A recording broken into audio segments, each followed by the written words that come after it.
welcome to our OGA 2 Dhamma Talk series. Venerable Yanrong is our speaker tonight. So to start the event tonight, I'm going to introduce Venerable Yanrong to you all. Okay, Venerable Yanrong grew up and now residing in Sydney, in Australia. Her main focus is working with the Taiwan nShu Foundation on the translations of Master nShu's texts from Chinese to English. She first encountered Buddhism in 1996, while studying for a degree at University of Sydney. So after her completion of degree in 1997, she participated in the editing of Buddhist articles at Huazhang Monastery in Australia. It was this experience that inspired her to learn Chinese and devote herself to study and translation of Buddhist texts into English, so the English audience can access to the wisdom that preserved in the Chinese text. So Venerable Yanrong received her full ordination at the Fa Yuen Chan Monastery in Taiwan 2012, and she completed her Buddhist study degree at Yi Tong Buddhist Institute in 2016. And for your information, Yi Tong Buddhist Institute is a female Buddhist institute in Hsinchu City in Taiwan, co-founded by Master nShu and Venerable Master Yanpei in 1957 to offer the Buddhist education for females. And actually, Yi Tong Buddhist Institute is only a few minutes walk away from the Fuyan Buddhist Institute, which is also co-founded by Master nShu and other monk masters for the male students. So both of these Buddhist institutes actually are closely connected to each other and have shared teachers. And also, I would like to introduce to you that Huazhang Monastery is one of the earliest Chinese monastery in Sydney.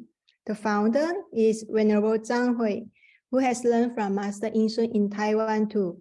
So inspired by Master nShu's thinking, Venerable Zhang Hui decided, resolved to spread the Dharma seeds to Sydney by establishing the Buddhist education in Sydney, and started the project of translating Master nShu's words into English.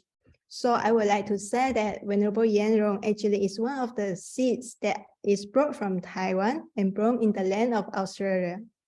So with that, I'm very pleased to invite Venerable Yanrong to start her talk. Venerable Yanrong, please. Thank you. Thank you, everyone. I'll just start sharing my screen. Okay. Watching the screen.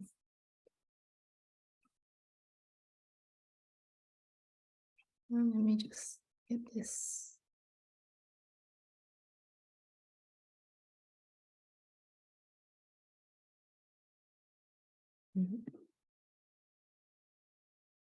Okay. Okay. Can you all see the screen well? Yep. Okay. So let me just move all of this.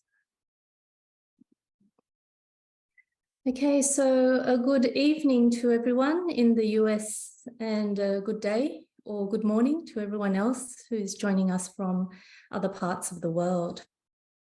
Now, this is my first time participating in this particular Dharma event, and I would like to thank the organizers for their warm invite. So as you can see, my focus for this session is to introduce Venerable nShu and his teachings. So just as the introduction just now, my name is Shi Yanrong. So my Dharma name is Yanrong.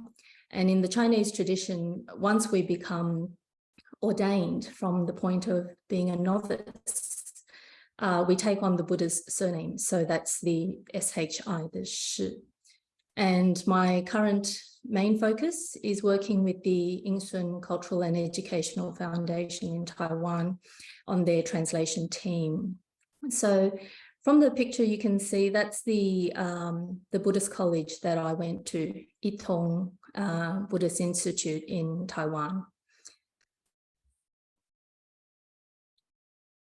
Now, for this session, I'll have two main parts. One is to introduce you to Venerable nShu, his body of teachings, and to explain his motivation and the conditions that drove him to research and investigate the Dharma in depth. The other part is to give you an overview or framework of Buddhism for our human realm, which is also more commonly referred to as humanistic Buddhism. I'll go through its practices, aims, and so forth. Now, this particular topic is important because Buddhism for our human realm is the product of Venerable nShu's lifetime of research, study, and practice. So, who is Venerable nShu? He was born in China in 1906, and he passed away in 2005, just before his 100th birthday. Now, Venerable nShu has two biographies in Chinese. One is about his life in general, and the other is about his spiritual life. Now, the latter is available in English, and it's titled A 60-Year Spiritual Voyage on the Ocean of Dharma. And in that, Venerable Bhikkhu Bodhi wrote the introduction, which says, if Buddhist scholars of the 25th century should one day be charged with the task of selecting the 4 or 5 most seminal Buddhist thinkers of the 20th century, one name that would likely appear on their list would be almost unknown to present-day Western students of the Dharma. So hopefully, with this session, we'll be able to change that track and introduce Venerable nShu to Western students of the Dharma. Now, Venerable nShu basically dedicated his life to studying and researching the Dharma, and consequently, he was also a prolific writer and teacher of the Dharma. He shared all of his findings without reservation and made it possible for many Buddhists to access the Dharma in ways we probably could not do on our own. Now, in 1932 to 36, he stayed at the Tripitaka Tower at the Huiji Temple in Putuosan, China. Here, for 3 years, he undertook an intense retreat where he studied the entire Chinese Tripitaka, which is around some 7,000 volumes. Now, his studies cut across both the Mahayana texts and the Theravada texts, and it also includes all the Tibetan texts that he could access, which had been translated into Chinese, as well as many of the Buddhism-related academic journals and papers, especially those from Japan. And due to his extensive study and knowledge of the Dharma, he's often described as a scholar monk and misunderstood to be someone that just knows a lot about the Dharma but does not practice. However, he didn't study simply out of interest or to make a name for himself. He had doubts and questions concerning the practice of Buddhism, and so he had to research the Dharma extensively in order to find the answers.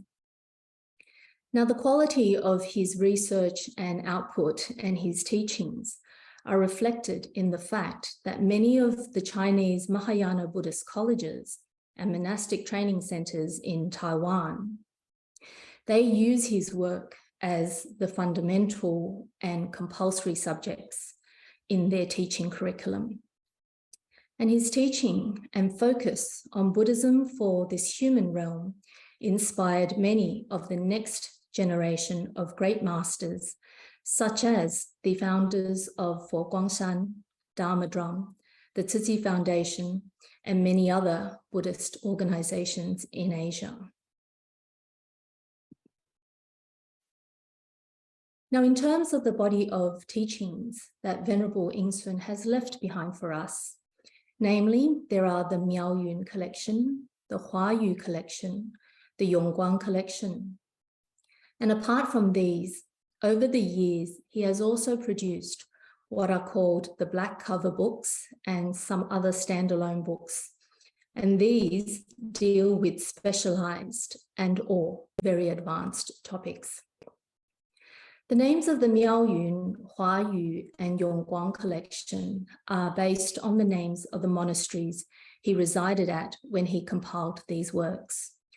The Miaoyun collection, the black covers, and the standalone books make up the bulk of his corpus of teachings that we have available. When Venerable Yingsun put the Miaoyun collection together, he himself wasn't expecting to live much longer, and he didn't want to burden others with the task of compiling his teachings after he died, because he himself knew how hard it would be. But luckily for us, it turned out that he would live for many more years. So when the conditions arose, while staying at the Huayu monastery, he reviewed many of the works that he had left out of the Miaoyun collection and produced a smaller Huayu collection. Now, prior to his passing in 2005, Venerable Yingsun produced the Yongguang collection, which is a single volume with 11 chapters, and each chapter is a standalone topic. And this really was his last publication. Now, the Yingsun Foundation in Taiwan holds the copyrights to all of Venerable Yingsun's works, and we do have a team of translators working to bring these precious teachings to the English-speaking audience. All translated works are available free from the Yingsun Foundation's website, and that address is on screen. Now, in the Miaoyun collection, there is a book titled The Way to Buddhahood. And this is a very famous text among the Chinese Mahayana practitioners. It is the only book that Master Yingsun wrote as a standalone piece reflecting his own thinking about Buddhism, and more importantly, it was aimed at complementing and accompanying his promotion of Buddhism for this human realm. An English translation was produced back in 1998 by a Dr. Yeung, and the Yingsun Foundation is currently in the process of producing its own translation of this book with detailed commentaries to help readers navigate the content better. Among the black cover books, there is one that he never intended to produce, but somehow the conditions arose, and to help resolve a conflict of ideas that was occurring within the Chinese Buddhist circle, Venerable Yingsun researched and wrote a book titled History of the Chinese Chan School. This unintentional piece of work impressed the Japanese so much that the Taisho University gave him an honorary doctorate's degree in 1973. So he became the first Chinese Mahayana monk to get a PhD. And out of all the standalone books, there is one that is available in English at present, and it is titled An Investigation into Emptiness. But I forewarn you, this book is quite deep. So we only studied it at the master's level at Buddhist College. But if you're all up for a challenge, by all means, have a read of it. Now, the scope of Dharma topics Venerable Yingsun taught and wrote about is very far-ranging, from detailed explanations of specific sutras to investigating historical Buddhist persons of interest, events, legends, and so forth, as well as looking at the origins and developments of major schools of Buddhist thinking and anywhere in between. So his motivation for research and study and the depth in which he took that research and study of the Dharma basically was driven by the inconsistencies he saw between the Buddhist teachings and the reality of what was happening in Chinese Buddhist temples and among the Chinese Mahayana Buddhists during his time. Generally, when he read the sutras and the treaties, it presented a Buddhism that was lively, people-focused, caring, luminous in the sense of wisdom, and warm in the sense of great compassion. But what he saw was a Buddhism in China that had simply, the main focus was on the dead and the death process. So the people in China of his time, what he saw, they only went to the monasteries to pray for help and protection when they were in trouble, and when they needed a monk or a nun to help them deal with funeral services. So the Chinese society of his time, and actually still quite common today, tends to view Buddhism as a religion that deals with the dead. And Venerable Yingsun wanted to change the atmosphere and direction of Chinese Buddhism and bring the focus back to the human realm and living beings instead of the dying, the ghosts, spirits, and heavenly beings. So to try and understand how Buddhism's focus among the Chinese people became so different and sometimes even distorted, he began his lifelong journey of researching the history of Buddhism and its development, and how the Buddha Dharma adapted and changed under the influence of different time and place. Now, he wanted to promote a Buddhism that benefited people here and now and into the future, while also avoiding the mistakes of history. Now, what mistake in particular was he concerned about? It was the developments that contributed to the deterioration and eventual demise of Buddhism in ancient India. And from the way that Buddhism had changed in China, he was worried that it would one day be lost in China and history would repeat itself.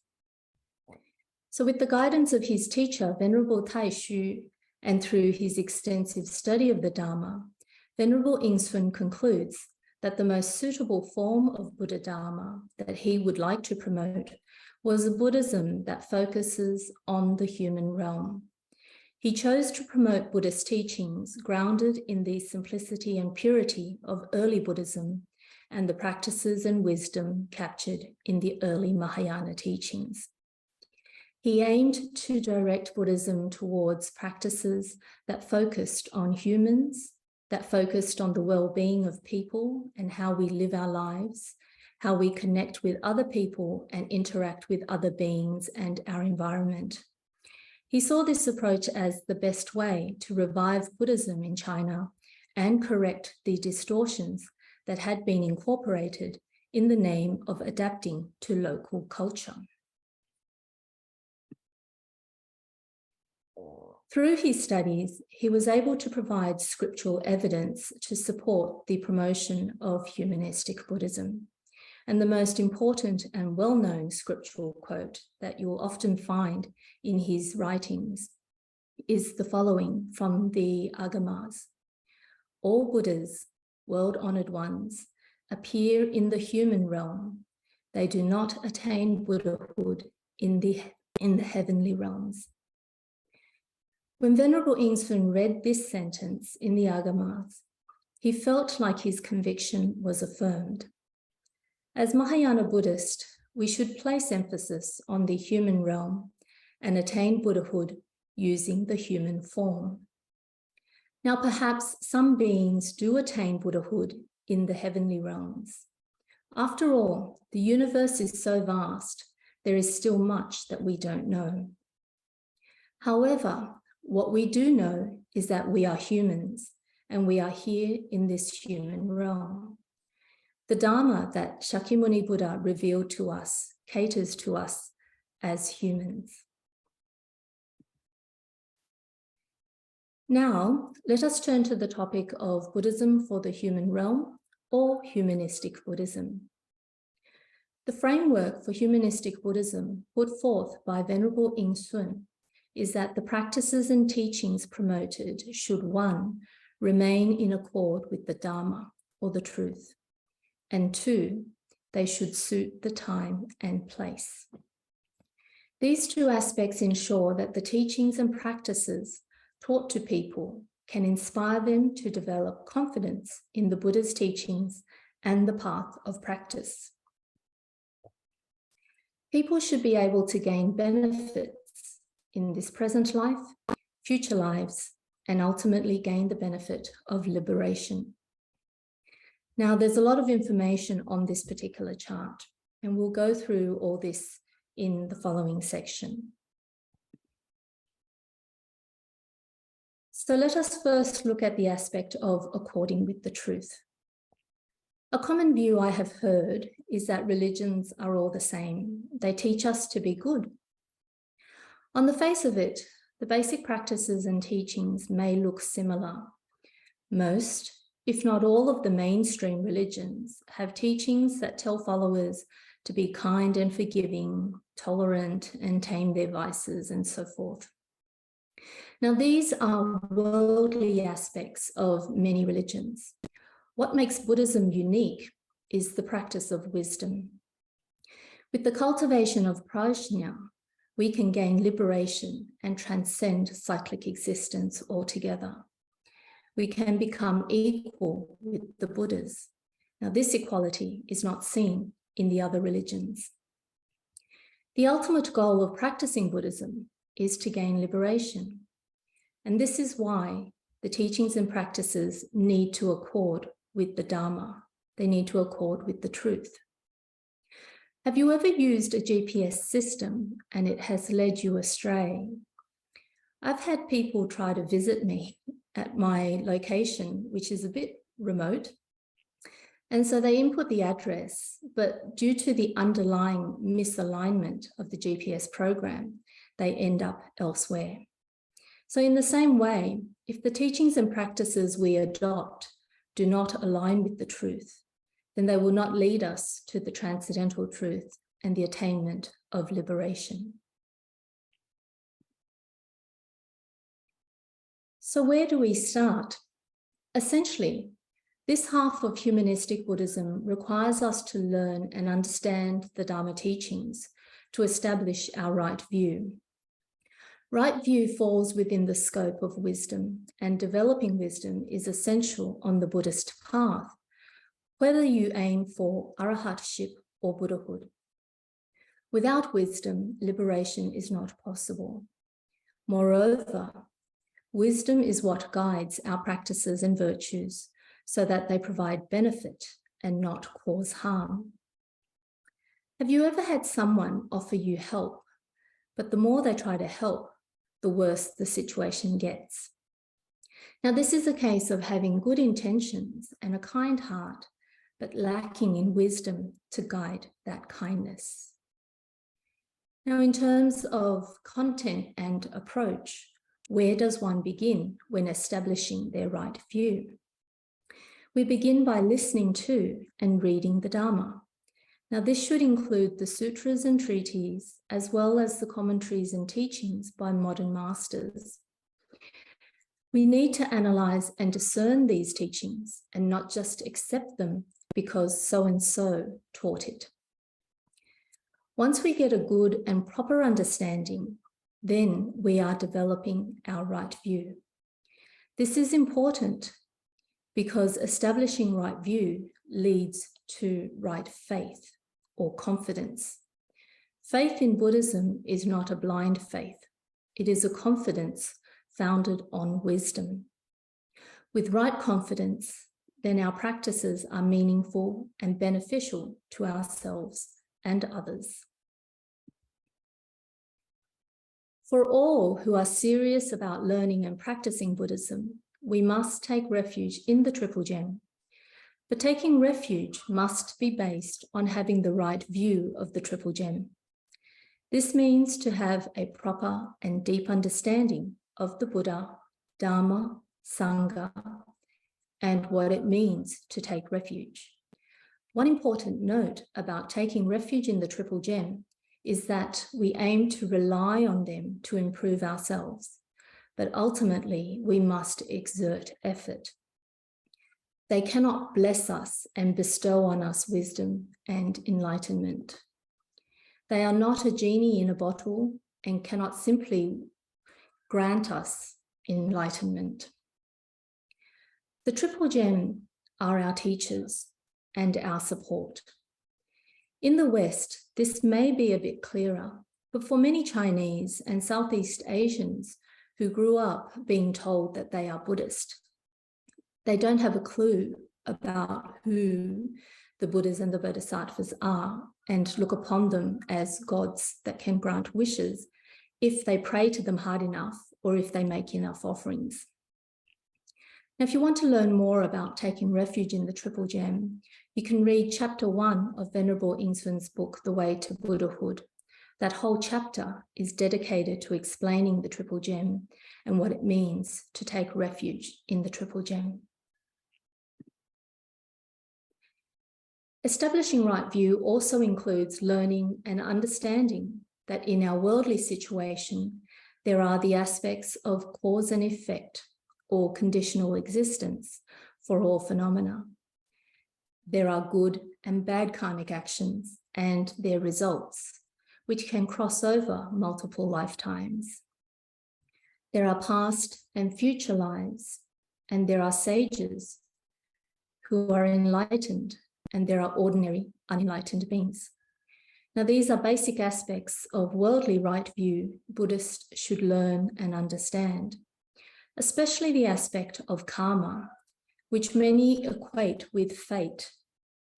Karma in Buddhism does not mean fate or a fixed, predestined result. Karma is also subject to causes and conditions.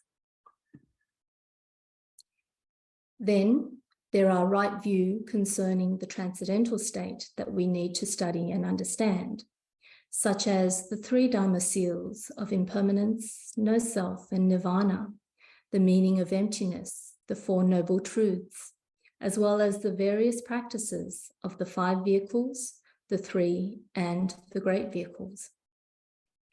Establishing right view requires the study, research, investigation, and contemplation of the scriptures and teachings so that we can decide which teachings and practices are suitable for us in our current time and place, and which are not suitable. Extending this further, it means we should be able to share the proper teachings and suitable teachings with other people based on what suits their conditions. Now let's turn to the other half of humanistic Buddhism, namely the righteous human practices to suit time and place. Now we should know that the Dharma caters to different spiritual capacities. There is no one-size-fits-all sutra. But one important aspect of practicing Buddhism is upholding the precepts. The precepts set by the Buddha are for us as humans. Their aim is not to restrict us and make us miserable. Rather, the precepts are there to help us build a strong foundation from which we can practice the path. The right view of the precept is protection and compassion rather than prohibition and punishment. The Dharma we have is taught by the Buddha when he was a human being on this earth, and he taught it to humans. So in order to continue practicing this precious Dharma, we need to maintain the human form in each life. And how can we be assured of a human rebirth? It comes down to upholding the precepts.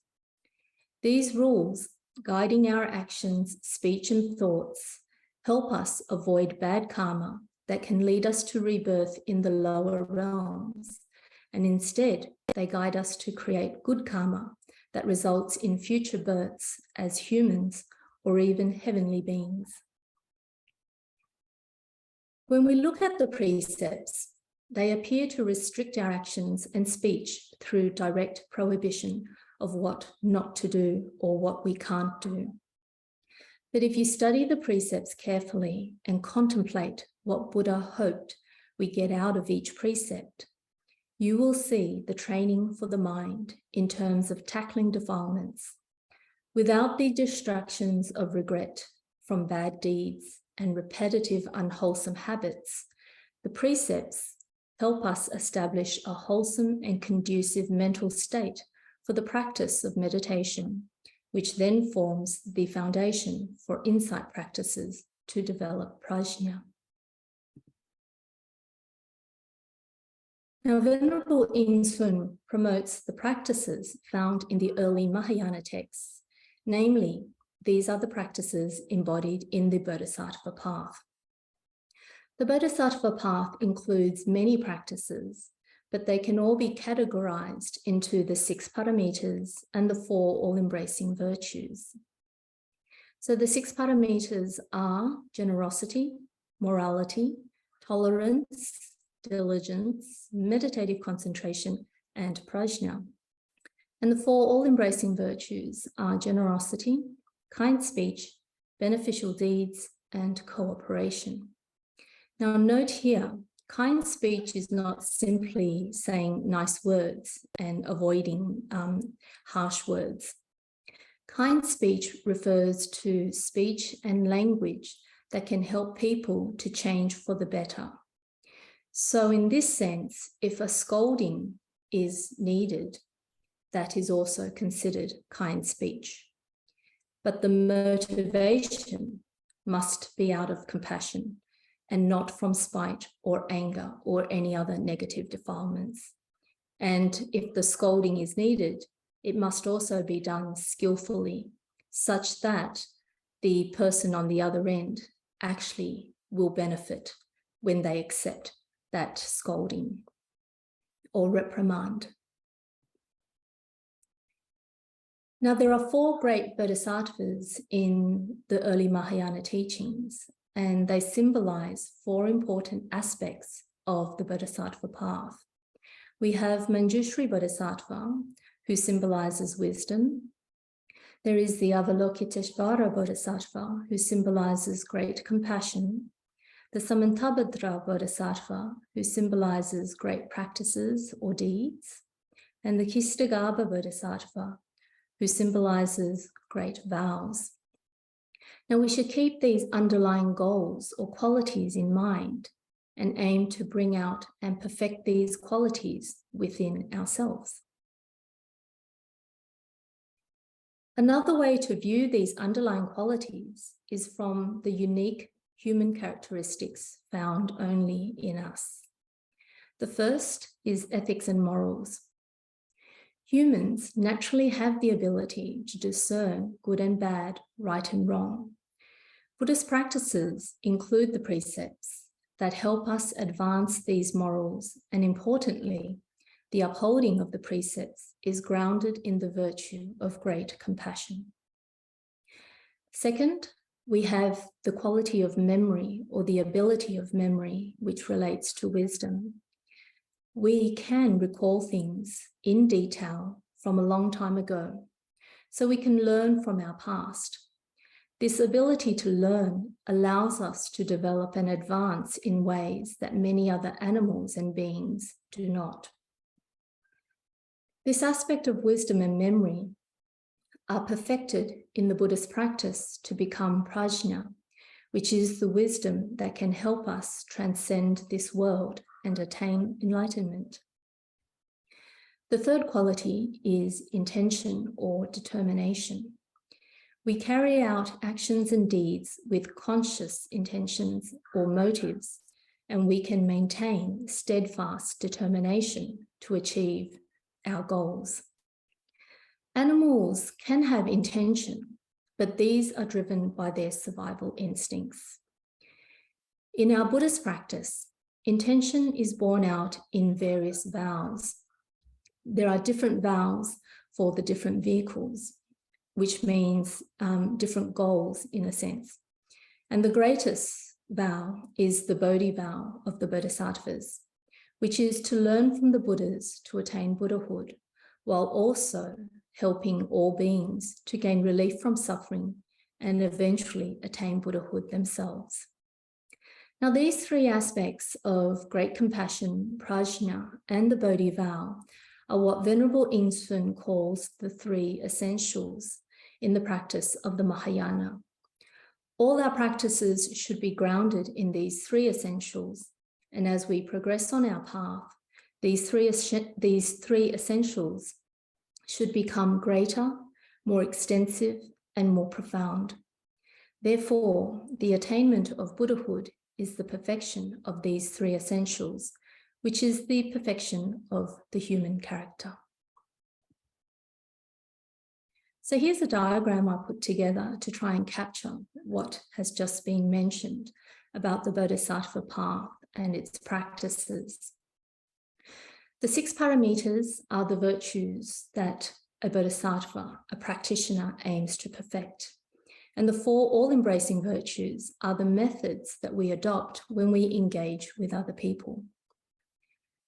And based on the teachings in the Prajna Sutras, Venerable nShu strongly promotes that the practices of the Bodhisattva must be underscored or grounded in the 3 essentials of the Bodhi vow, great compassion, and the skillfulness that comes with the wisdom of emptiness, or prajna. Now, when we have these 3 essentials as the foundation, then the practices of the 6 paramitas and the embracing virtues can be regarded as Mahayana practices and will lead us to Buddhahood. Without the 3 essentials, the deeds of the paramitas and embracing virtues are no different to the good deeds of ordinary beings. So here's a simple comparison to help you understand the difference a bit better. So take, for example, the paramita of generosity. For the ordinary person who practices generosity, this can be accompanied with selfish intentions. But for a bodhisattva, the practice of generosity should ultimately aim for one day they will be able to give away everything that they have for the sake of helping others, and to help others gain immediate happiness and the ultimate happiness of liberation.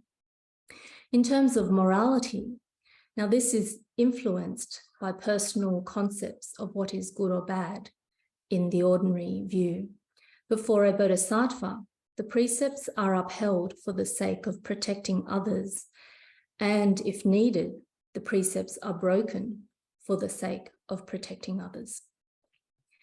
Now, the paramita of tolerance for an ordinary person is limited by what one can bear physically and or mentally. Tolerance for a bodhisattva is for the sake of others and to protect the deeds of giving and upholding the precepts. And this tolerance that the bodhisattva practices is grounded in prajna. Without the wisdom of emptiness, the level of tolerance required is not achievable. In terms of diligence, this is applied to one's preferences and interest in terms of ordinary beings. In terms of diligence for the bodhisattva, that is to never tire of learning and teaching the Dharma, which also means to never tire of proactively working to tame all unwholesomeness and actively cultivating all virtues and wholesomeness. Meditative concentration. Now, for most worldly people, meditation is mainly in a formal sense, sitting on a cushion, going to a meditation retreat, and the aims can be simply for relaxation, stress relief, and so forth. For some of the more serious practitioners, they may even have the aim to develop their supernatural powers that on record are recorded.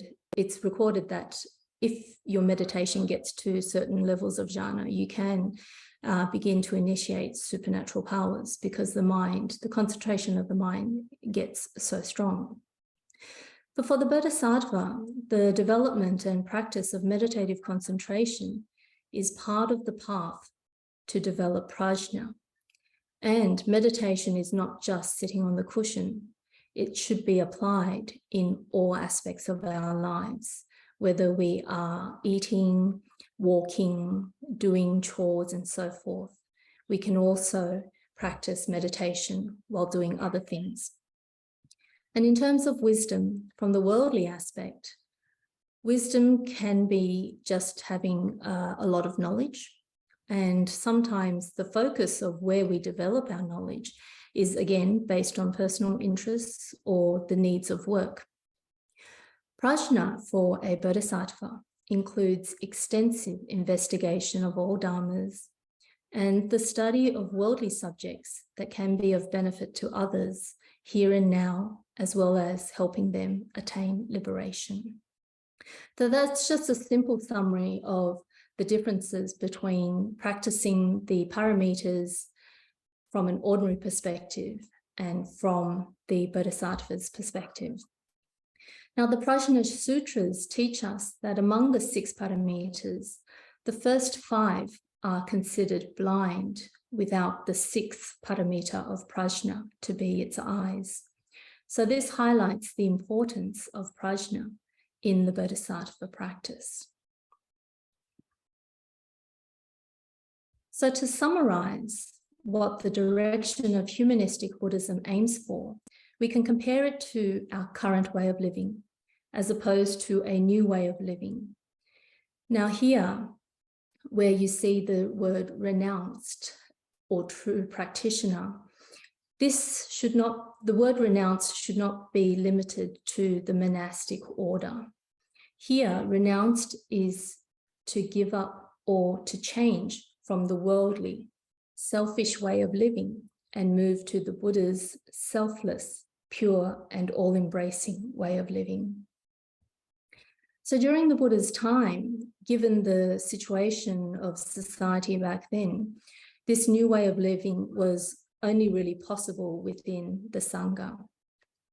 But ideally, what Venerable Ingsun is trying to tell us is that if we want to practice the Bodhisattva path, whether we are monastic or householder, we should try and realize this new way of living.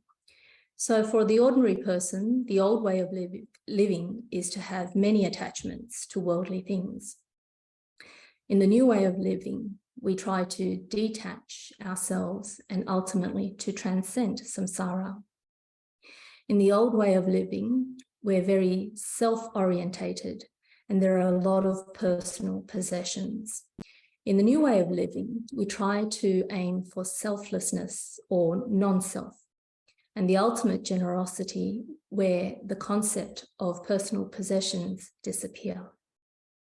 In the old way of living, preferences towards one's group, race, family, and so forth are again driven by notions of I and mine. In the new way of living, we try to transcend all these type of group identities. In the old way of living, the concept of mutual harmony and happiness is actually only limited to those we like. But in the new way of living, we should aim for total purification of all defilements for ourselves and others. And in the old way of living, our moral standards, our regulations, our policies, etc., are set by lawmakers based on personal views. In the new way of living, morals and standards are based on the purification of defilements. So in summary, the true aim of Mahayana is to realize this new way of living, which denounces personal, selfish, and possessive ways of thinking and nurture an attitude of great compassion and non-self. Now, what possessions we do have, we should learn to slowly regard them as not ours alone, but we can use them. We can use them to benefit others and ourselves. And hence, we should nurture a strong sense of responsibility because all the resources we have, we must make use of them for the benefit of all, now and into the future. We are just caretakers. We are not the owners. The Bodhisattva practice aims to engage in society at all levels and in all fields to promote these teachings and practices and bring benefit to all and contribute to the creation of harmony. For Bodhisattvas, we purify our defilements by carrying out such activities and practices. Essentially, the path from the human to a Buddha is the cultivation of the human bodhisattva vehicle, which includes practices such as the 10 wholesome deeds, the 6 paramitas, the 4 all-embracing virtues, and essentially what we're doing is following in Shakyamuni Buddha's footsteps. Now, there have been some Buddhists who criticize Venerable Yingsun's promotion of humanistic Buddhism and say that the focus on humans ignores the plight of animals and the environment. Now, this is a complete misunderstanding of Venerable Yingsun's teachings. Humanistic Buddhism is about who can practice the Dharma and the aim of the Dharma. Once humans practice the Dharma and begin to achieve the aims of the Dharma, it means people's character will begin to advance spiritually, and the flow and effects in the way we live our lives will benefit both humans, animals, and the environment. We cannot deny that the bulk of the world's problems are human-driven, whether we look at the environment, social issues, economic, territorial issues, and so forth. And therefore, I'd like to end with some teachings that we find in the Vimalakriti Sutra. There is a saying, pure mind, pure land. And the great master Nagarjuna says, pure mind, pure beings, pure land. So this captures the human bodhisattva practice of self-purification, which must include helping other beings to purify themselves as well. And only then can we also realize a pure land on our earth. So that concludes my talk for this evening. So we now move to question time. If you have any questions concerning Venerable Yingsun or what has been presented and so forth, I'm happy to try and answer them. Thank you very much, Venerable Yenrong, for your excellent talk. Your talk is really detailed, organized, and very neat. And you cover many. This is the Yingsun way. This is what you get when you train under Venerable Yingsun's lineage. Okay, my first question is, sorry, for the others, if you have questions, please type your questions in the chat box and let Venerable Yenrong knows, or we can read out for her. And so, Venerable, I have a questions. So what are the translation project going on right now, that you are working on right now? Yes, that's pretty much my full-time job. What are the books that you are translating, or which books or which chapters? Which books? Okay, let me,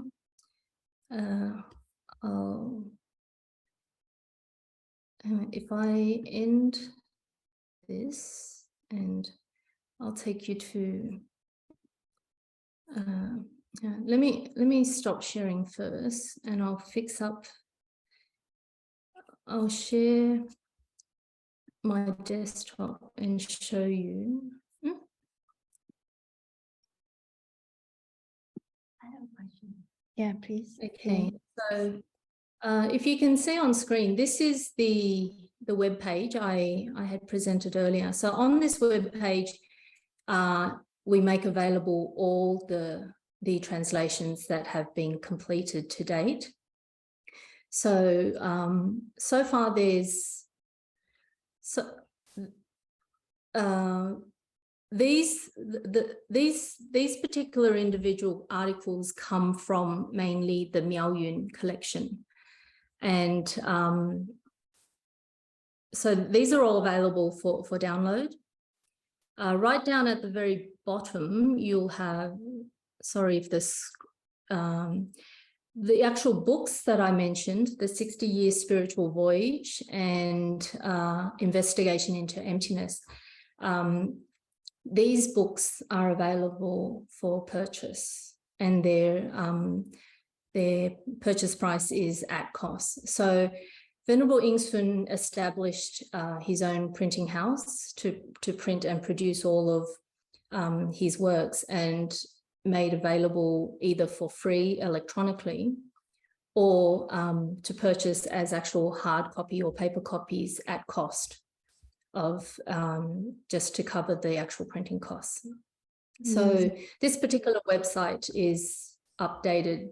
Presently, every 6 months, we'll have another piece finished. And as I mentioned, I'm currently working on the translation of Ceng Fo Zi Dao, The Way to Buddhahood.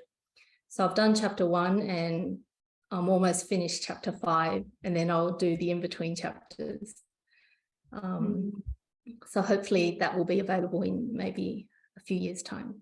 I see. Thank you. And here we have questions from Don. He said, wonderful talk. Can you say more about Master Taishi and his influence on Master Ying-sun? Okay, for sure.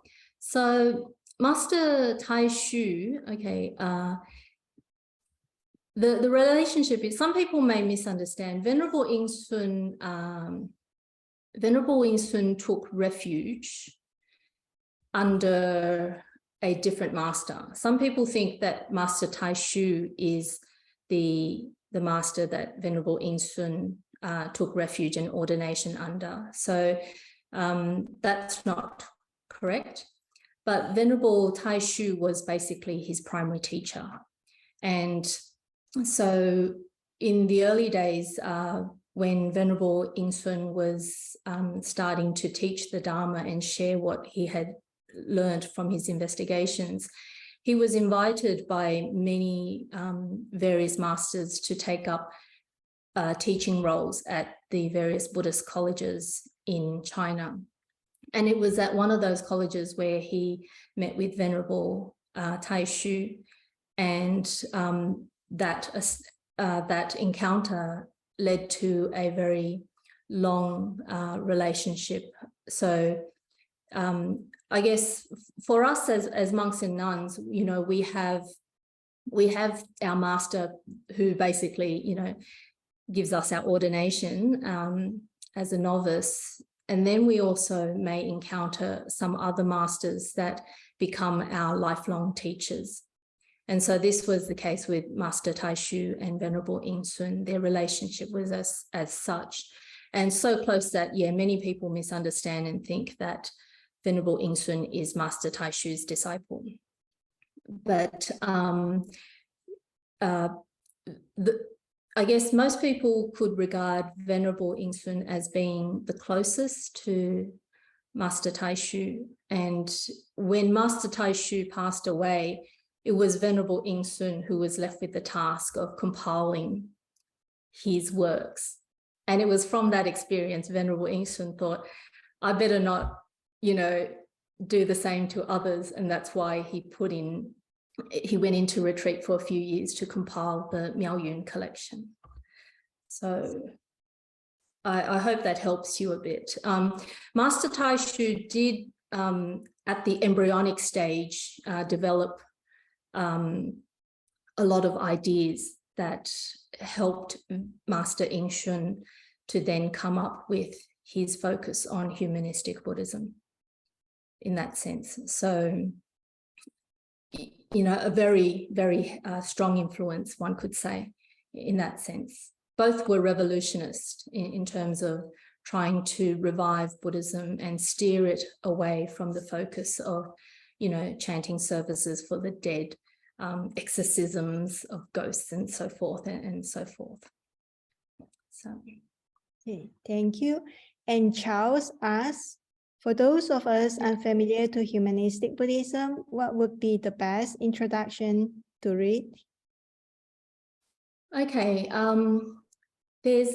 Venerable Ying-sun has a few books which basically, you know, outline his whole idea, and he puts forth his reasons for why this concept of humanistic Buddhism is what he thinks is the best way for us to practice personally, and for Buddhism, if it wants to flourish into the years and centuries to come.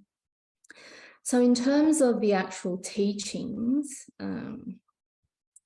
that are available in English, Let me go back to that website. Okay. So what you see on this page in terms of the English teachings that are available, these all make up the content of humanistic Buddhism. So it's talking about, you know, as lay practitioners, what are the practices suitable? And here it talks about, in terms of learning the Buddha Dharma, what is the meaning of the Buddha Dharma? So remember, humanistic Buddhism has, in a sense, the theory side, which relates to having to accord with the Dharma, accord with the truth.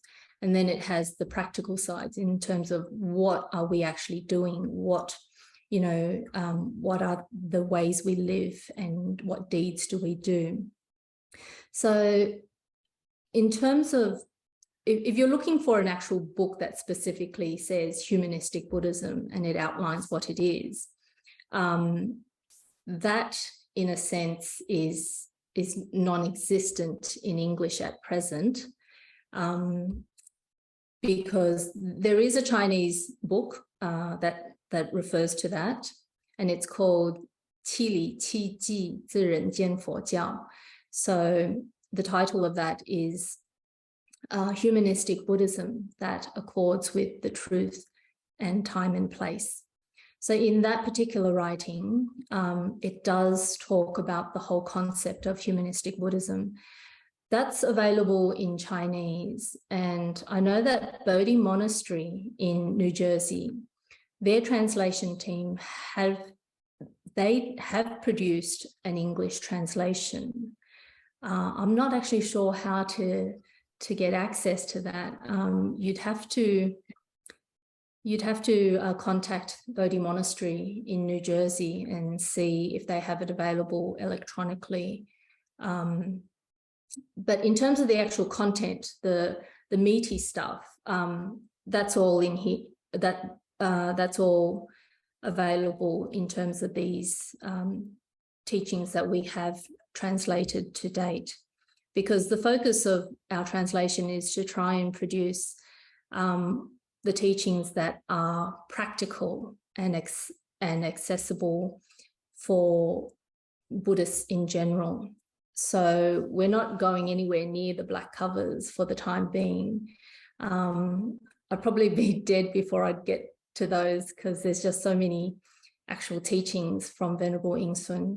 But our focus is to translate all of those that, you know, the ordinary person, particularly the householder Buddhist practitioners, to help them understand what Venerable nShu suggests are ways that we can practice as a human, as a householder, as a bodhisattva. So have a look on this website and have a read. This particular topic, Synopsis on the Practice of Wisdom in Buddhism, Part 1 and Part 2, is relatively advanced, but I think it's a good option to read and have an understanding of, because it really covers some of the basics about what it means to develop wisdom in the Buddhist sense. And then it also includes a very detailed explanation of the various levels of wisdom and what the different names are used in Sanskrit to refer to them and so forth. So if you read that, you'll get a glimpse into what the black covers are potentially like, because the black covers are the most comprehensive of the various topics of research, but they're so comprehensive that for us studying it at Buddhist College, it usually takes like the full master's degree to cover one text. And even then we may not have covered it properly. But definitely, you know, have the aspiration to one day be able to read those black cover books, but start off with the easier ones. Yeah, the Miao Yun collection would be the best way to start. Thank you very much. Yes, you can just say. Okay, Charles' question was my question. I know that there's also a movie that was made by Dharma Drum on Master Yin Shen's life. Would you suggest watching that to get an intro to his life? Oh, yes, of course. If you want to know more about Master Ying-sun in a more, relaxed way, there are, I'm not sure if that's in English or not, though. I can't remember. It is it's in English. Fairly new, really. Yeah, so that would have most likely be based on his biography. So as I said, he's got two biographies, and one, the 60-year spiritual voyage, is something we can actually learn from in terms of understanding what he went through to find his spiritual path. And once he landed on Buddhism, how did he begin his life as a monk? But then you have the other biography, which is the usual sense of biography, which has, his birth, what his family was like, what his early years were like.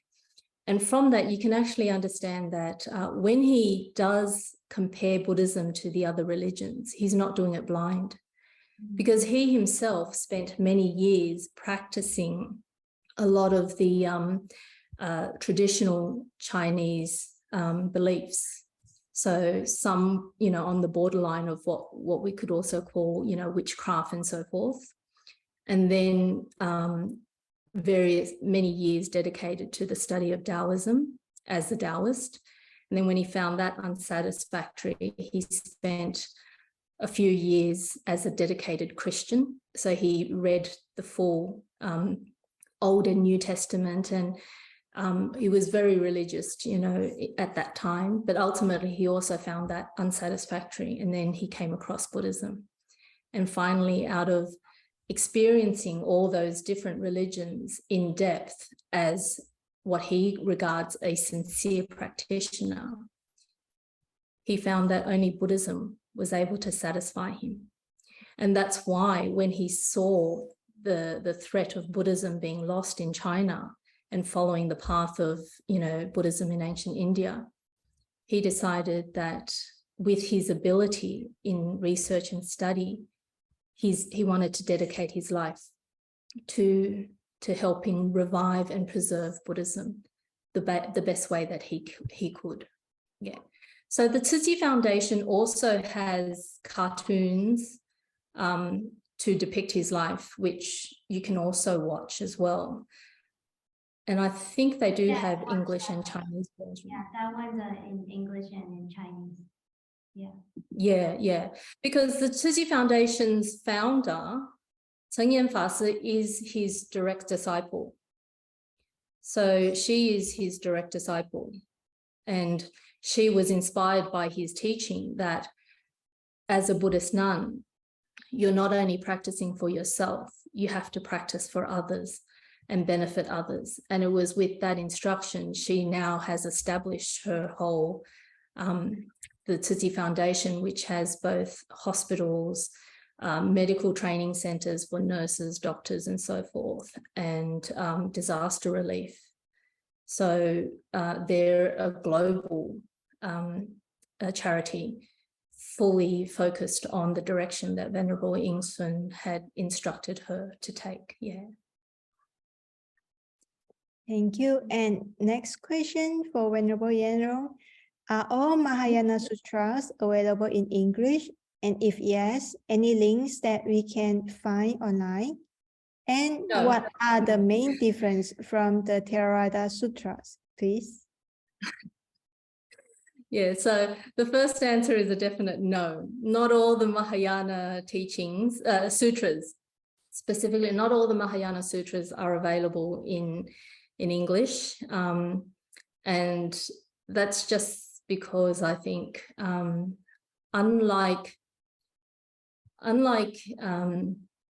the Tibetan Buddhism, where they've actually invested in this aspect a few decades earlier, so that there's a much a richer body of translated works. The Chinese Mahayana canon is what we would regard as the largest of the extant Buddhist records available, because historically the emperors of the various dynasties who became Buddhists themselves, they had like whole ministries dedicated to the translation and preservation of the Dharma.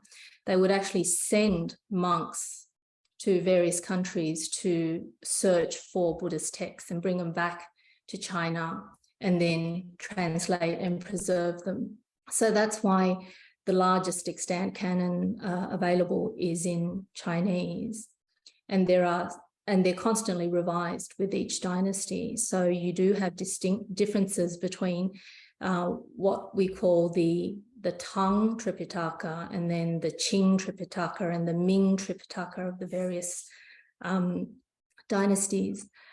But we've never been able to, for some reason, I guess, the causes and conditions have not been complete, to actually have it all translated. Now, we've made very good progress in making one version, the Taisho version, available electronically, and that's, due to the great efforts of Dharma Drum. So, Sibeta, do you all know Sibeta? Yes, we have been using it frequently. Yeah, so we have that. And when you do use Sibeta, you'll see that there are markings in certain words, and they'll tell you in the comments that in the various versions of the Tripitaka, certain words are presented differently and so forth. So the closest that, that I use is from BDK, the Bukkyo Dendo group, who was there undergoing the project of translating the Chinese Tripitaka and making that available. And that translation is done by various academics. So in terms of the quality of the translation, it wouldn't be that bad. But again, if you go to Sibeta, you would see that in certain sutras, there are multiple versions across by different translators and so forth. So from what I know with the BDK group and what I have in terms of my collection, they haven't translated all the different versions. They've only translated one of the versions of a particular sutra, but that's better than nothing. And that's actually the reason why I thought I'd better go and learn Chinese. And so I can read them myself, because I would say that perhaps only maybe 10–20% is available in English compared to what's actually available in Chinese. So we're really, for those who can't read Chinese, we're really missing out on a lot. And even for those who can read Chinese, your Chinese has to be at a fairly good level, because the records of the Chinese canon are basically in classical Chinese. So if you read it with your modern Chinese understanding, you'll also be lost. So some people need the Chinese Tripitaka translated into modern Chinese as well. But in terms of the second question about the difference between the Chinese canon Tripitaka and the Theravada Tripitaka, is that right? Yes. In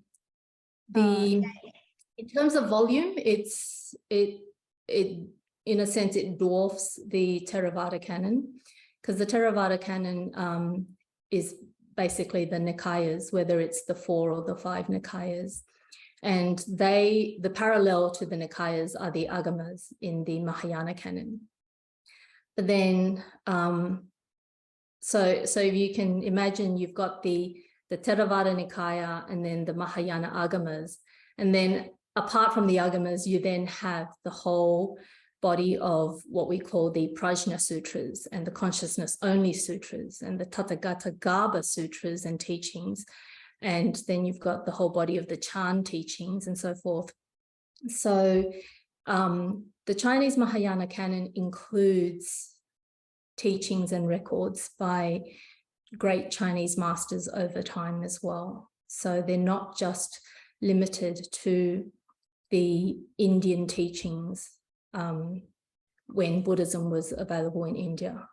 So the volume, in terms of volume, it's much more, it's much more. But if you want to compare the Theravada canon to the Mahayana, then you start with comparing the Nikaya with the Agamas. And Venerable Yingsun has actually done that. He's actually done the whole comparison of the sutras within each of the Nikayas to the Agamas and where there are parallels and how close the parallels are. And there are some stories and sutras found in the Nikayas that don't appear in the Agamas and vice versa.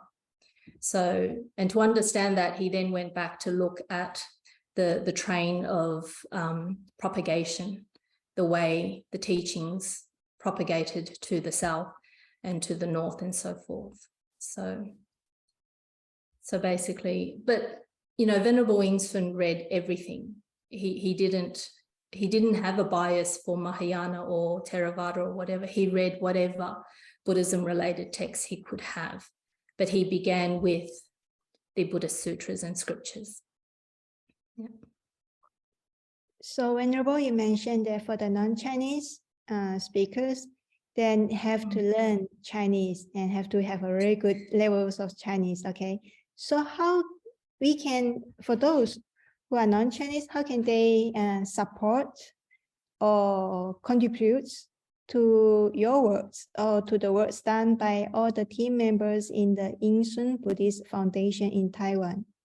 Because when I look at the website, it's mainly in Chinese. Yes. So the website is in Chinese, and only that particular page is in English, because that's where all the English texts are provided. In terms of helping the work, that would be much appreciated. For those who can read Chinese and want to help out with the translation process, the way it works is that someone would basically put their hands up and contact the Yingsun Foundation and say, I would like to join the team. And then they would be given a piece of article to translate from Venerable Yingsun's work. And then we will judge whether or not the person's ability can translate Venerable Yingsun's work independently or whether it's done under supervision. So to date, there aren't many that have qualified to translate Venerable Yingsun's work independently, just because, you know, you need to understand that with Venerable Yingsun, he's got several canons of the Buddhist scriptures in his head, and he's very clear and lucid about the content within. So when he writes, there's actually a lot of layers and depth in his teachings. And for the ordinary translator, they may only scratch the surface. And so for us, particularly with the translations that I'm doing in conjunction with Venerable Tangzi, we've decided that they need to have a lot of commentaries, and we need to bring out the underlying structure and so forth to help guide the readers better, because there's a lot of assumed understanding and assumed knowledge when Venerable Yingsun writes his text. So unless you have a good grasp of Venerable Yingsun's work, it's not that easy to translate his work faithfully, and we've seen that. But we do welcome people to join us, and every Monday we have translation classes that actually, where we actually go through paragraph by paragraph people who attend the class, their homework is to actually translate that paragraph. And on Monday, we will go through the actual translation and talk about word selection, the actual structure and so forth, and just to help translators build up their ability to, one, read Venerable Yingsun's work properly, and two, improve their English expression as well. So for those who absolutely don't know Chinese and want to help out with the translation process, that's still possible, because we do need helpers in terms of reading the almost polished work and basically telling us where we need to add more comments, where we need to provide more direction and clarity and so forth. Because for us as translators, and who basically immerse ourselves in Venerable Yingsun's works, sometimes when we translate, we also fall into the trap of they should know this, but it turns out that, oh, maybe they don't know this. And so that's another area of assistance that we could definitely do with, in terms of pointing out our blind spots, and then we'll be able to add in commentaries and footnotes to help fill in the gaps. Because when Venerable Yingsun writes and teaches, to fully appreciate what he's teaching, there are a lot of underlying knowledge that only comes with time and through one's own study of the Dharma. Thank you. And what if we want to make some monetary donation to your foundation? Where should we go? So let me clarify this. I'm in Australia, so I have a charity set up for the translation work we do here. What you saw is the Yingsun Foundation in Taiwan. So if you want to donate to the Yingsun Foundation in Taiwan, I'm assuming it's just contacting them and then either wiring it through telegraphic transfer or something like that. I mean, with the opening up of travel, you could physically go there and visit the publishing house and visit Venerable Yingsun's Buddhist college, and have a feel for what it's like to be part of his lineage and so forth. So you can make the donation in person and as well. But the only other way I can think of is contacting them and then letting them know that you're wiring over funds. Yeah. But on that note, if you do get to travel to Taiwan, feel free to contact Fuyan Buddhist Institute, because that was the institute set up by Venerable Yingsun to train the monastics, the monks. So that's the male side. And I went to the nunnery side next door. So Itong is literally next door to Fuyan Buddhist Institute. But we have the same teachers, and they're all teachers from Fuyan Buddhist Institute. So if you want to visit and spend some time there experiencing what it's like studying at a Buddhist college, you can request ahead and see how they can arrange it. Yeah. Thank you. Maybe know more about the charity that you founded? It's a very simple charity to help with the translation of the works and to cover the costs of producing the works here. So it's fully recognised by and registered by the Australian government as a charity with a literature focus, because it's basically working to translate and publish Venerable Yingsun's works. And there's just a simple website where I put up and update all the translations that myself and Tangzi Fasi have worked on. So parikaruna.org.au So that's the website.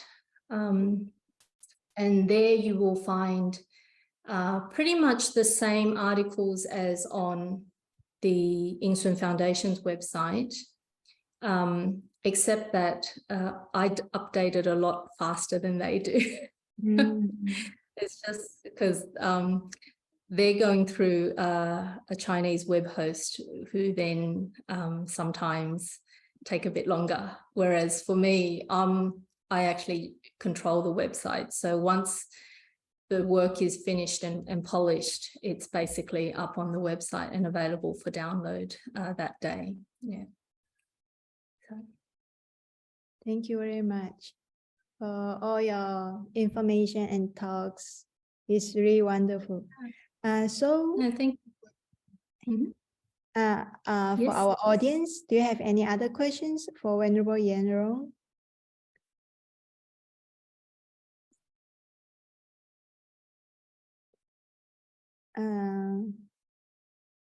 If no, I think we can wrap up Venerable Yanrong's talk tonight. Okay, before that, we would like to invite Venerable Yanrong. Please, can you lead us to make the merit dedication, please? Yes, hang on, let me just pull up the...